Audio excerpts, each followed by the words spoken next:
More US based ఈ learning platform. మీరు కూడా స్లాట్ బుక్ చేసుకోవాలంటే ఈ నెంబర్ కి కాల్ చేయండి.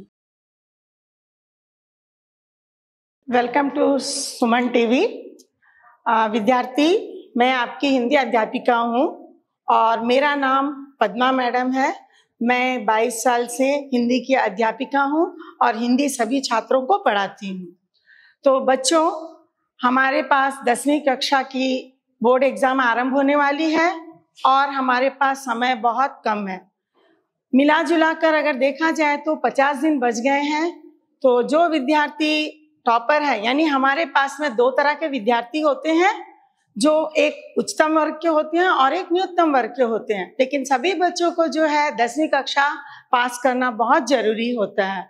तो बच्चों, अभी भी हमारे पास समय है। मैं आपको इसी संदर्भ में आपको कुछ ऐसे टिप्स बताना चाहती हूँ जो न्यूनतम वर्ग के छात्र हैं वे भी टॉपर्स के साथ मिल सकते हैं, लेकिन आपको थोड़ी सी मेहनत करनी होगी। तो सबसे पहले मैं आपको पेपर पैटर्न कैसे होता है और किस जगह में आप थोड़ा सा अगर ध्यान दोगे तो आप भी टॉपर के साथ जा सकते हो। तो सबसे पहले मैं आपको बहुत आराम से और किस पार्ट पर आप ज्यादा ध्यान दोगे, जो हमारे परीक्षा के लिए मतलब कई सालों से ये पार्ट के प्रश्न पूछे जाते हैं, अगर आप इस पर फोकस दोगे तो आप टॉपर के साथ मिल सकते हो। तो सबसे पहले मैं आपको पेपर के बारे में बताती हूँ कि हमारे बोर्ड के परीक्षा के पेपर कैसे होते हैं, आप किस पर ज्यादा ध्यान दे सकते हो। सो बच्चों, आज मैं आपको बता रही हूँ कि हमारे शैक्षिक मापदंड क्या है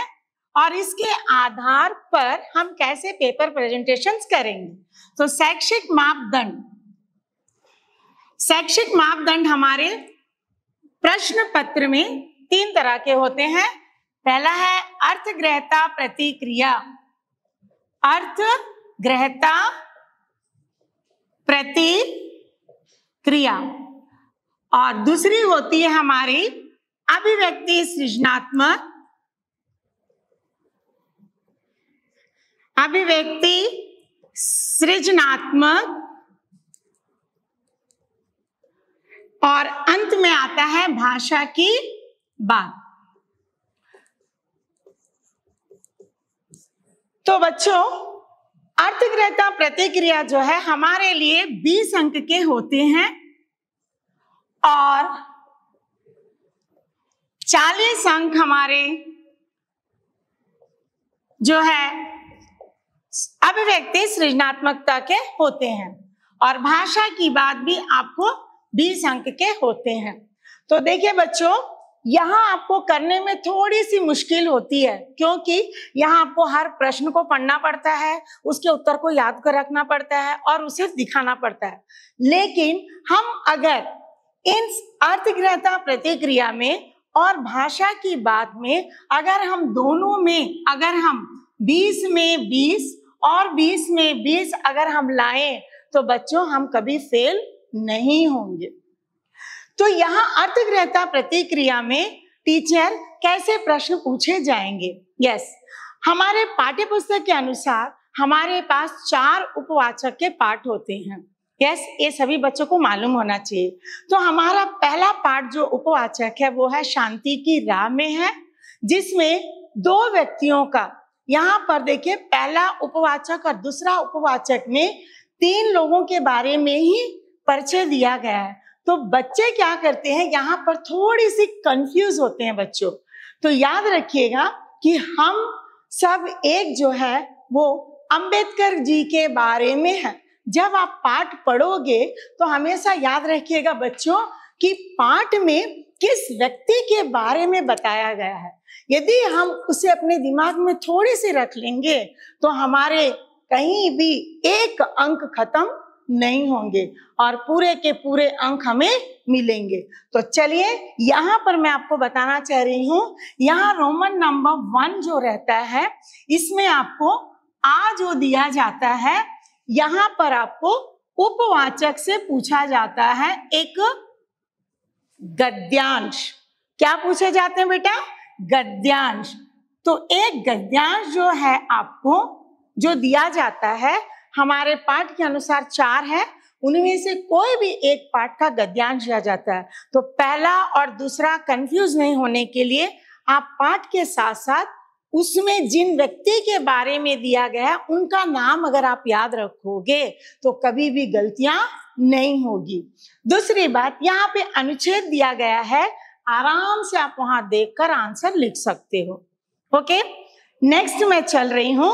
इसी में सेकंड पार्ट आता है जो आप पठित रहते हैं बच्चे, आप पठित गद्यांश। देखिए यहाँ पर थोड़ी सी आपको कंफ्यूज करने के लिए किया जाता है। यहाँ उपवाचक गद्यांश जो है ये पठित है, जो आपके टीचर ने आपको पढ़ाया, आपको समझाया, आपको बताया, वहां व्याकरण संबंधी बातें भी आपको बताए, तो आप यहाँ गलती नहीं कर पाते हो। लेकिन ये अपठित है जो आप परीक्षा में गए और आपके प्रश्न पत्र पर आपको तुरंत दिया गया, जिसके बारे में आप एक अक्षर भी ना पढ़े हैं ना उस वाक्य को आप पढ़े हैं, आपके सामने वो तुरंत प्रस्तुतिकरण दिया गया है। ऐसी जगह में बच्चे आपको डरना नहीं है, आप एक बार से 2 बार उस गद्यांश को पढ़िए। पढ़ने के बाद आप जब पहली बार पढ़े, जहां जहां आपको लग रही है कि मुझे ये समझ में नहीं आ रहा, आप थोड़ी देर रुकिए और उसको सोचिए। तब आप देखिए कि आपको आराम से समझ में आएगा कि ये क्या है। यहाँ पर आपको प्रश्न संख्या 1 से लेकर 5 दिया जाता है। यहाँ पर प्रश्न संख्या 6 से लेकर 10 दिया जाता है, लेकिन यहाँ 10 नंबर में और यहाँ 5 नंबर में 2 ऐसे क्वेश्चन दिए जाते हैं जहाँ टॉपर अगर लिखे तो उनको पूरे मार्क्स मिलते हैं, और कभी कभी टॉपर भी अगर गलती करे तो उनके भी 1 मार्क्स कट जाते हैं। तो ये एक कंफ्यूज इसलिए दिया जाता है कि बच्चे ने किस तरह से अपनी तैयारी की है। तो यहाँ पे जो दिया जाता है, यहाँ पे जो 5 नंबर में जो दिया जाता है, यहाँ आपको ये गद्यांश किस पाठ से लिया गया है आप पढ़े हो इसलिए आप लिख लोगे। लेकिन यहाँ 10 नंबर में जो दिया जाता है वहां आपको अनुच्छेद पढ़कर उसके हेडिंग लिखने के लिए दिया जाता है, यानी शीर्षक लिखने के लिए कहा जाता है। तो बच्चों शीर्षक कैसे निकालेंगे, मैं आपको छोटी सी ट्रिक दे रही हूँ।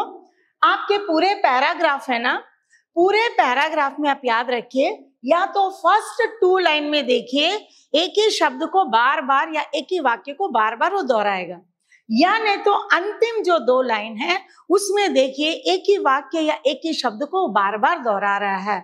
बस वही हमारे लिए शीर्षक है। कहीं भी आपका 1 मार्क्स कट नहीं होगा। हो गया बच्चों। अब यहाँ पर और एक ई आती है जिसमें, तो यहाँ आपको 10 नंबर रहते हैं, यहाँ पर आपको 5 अंक रहते हैं बेटा। आराम से 10 और 5 15 मिल गए। अब यहाँ ई में जो आया, यहाँ आपको पद्यांश से संबंधित जो है आपके रहते हैं जो आपने पढ़ा है। तो यहाँ पर आपको मैं पाठ बताती हूँ।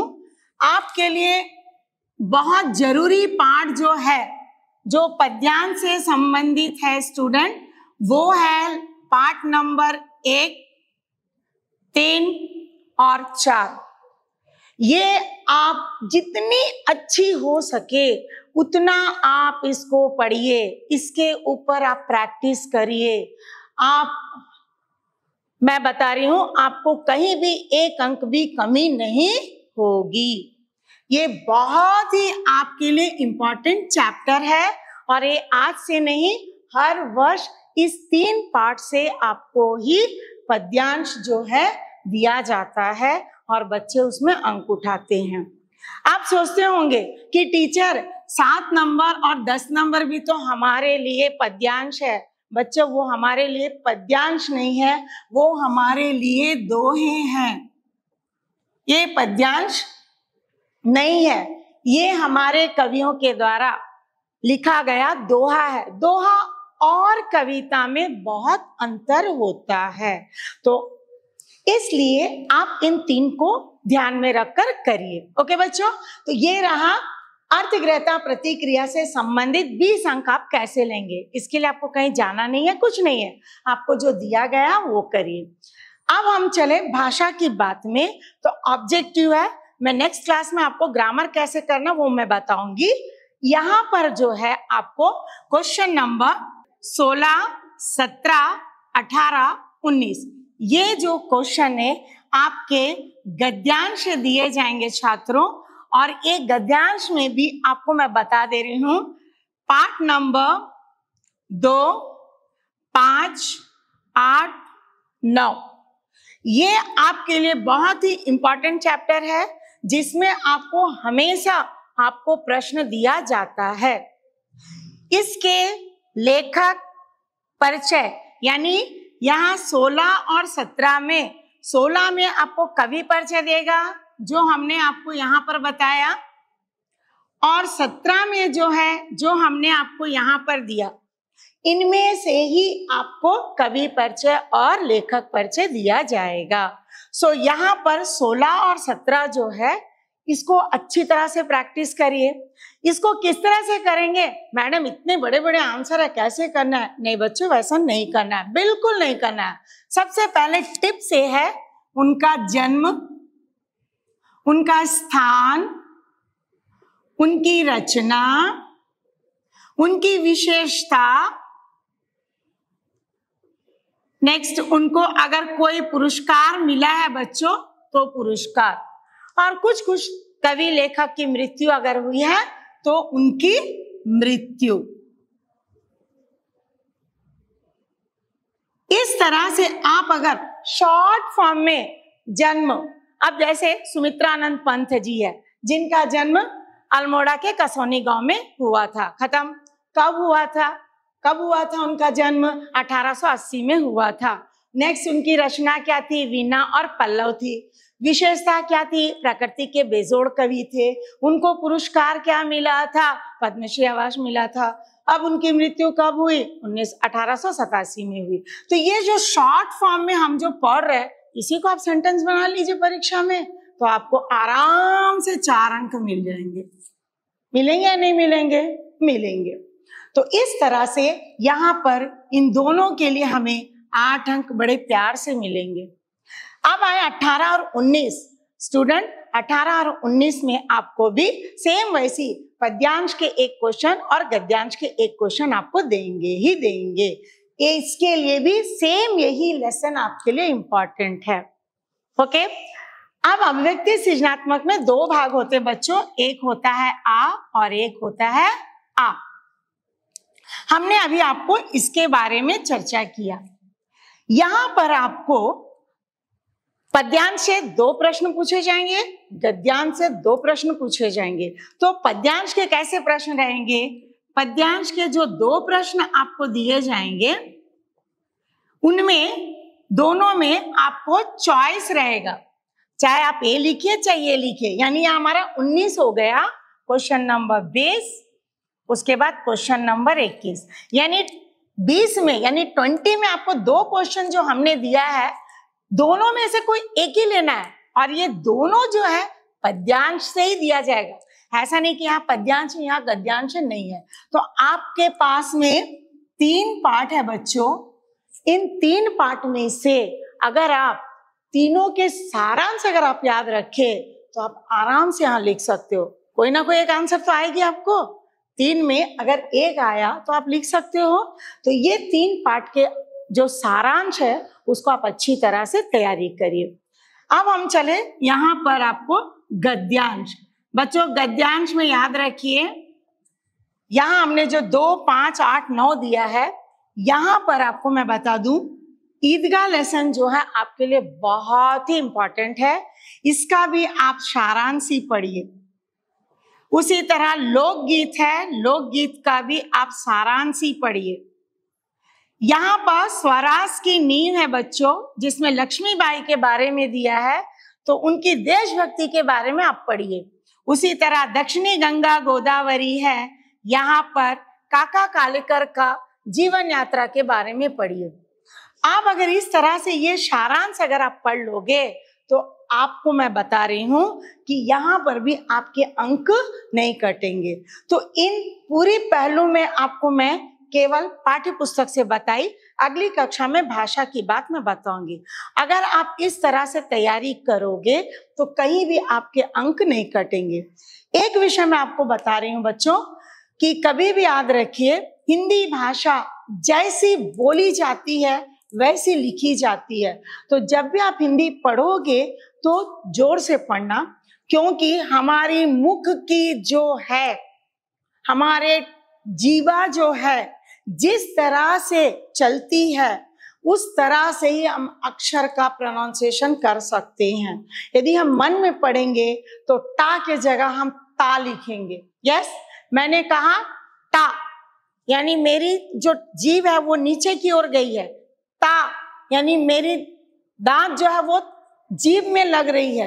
तो इस तरह से ता और टा में बहुत अंतर है स्टूडेंट। तो जब भी आप पढ़ोगे तो जोर से पढ़िए, तो मुख से जो आपकी आवाज निकलती है और मुख की इंद्रियों में जहां आपको जो अक्षर लग रहा है वो अगर लगे तो आपकी कभी भी वर्तनी अशुद्धि बिल्कुल नहीं होगी।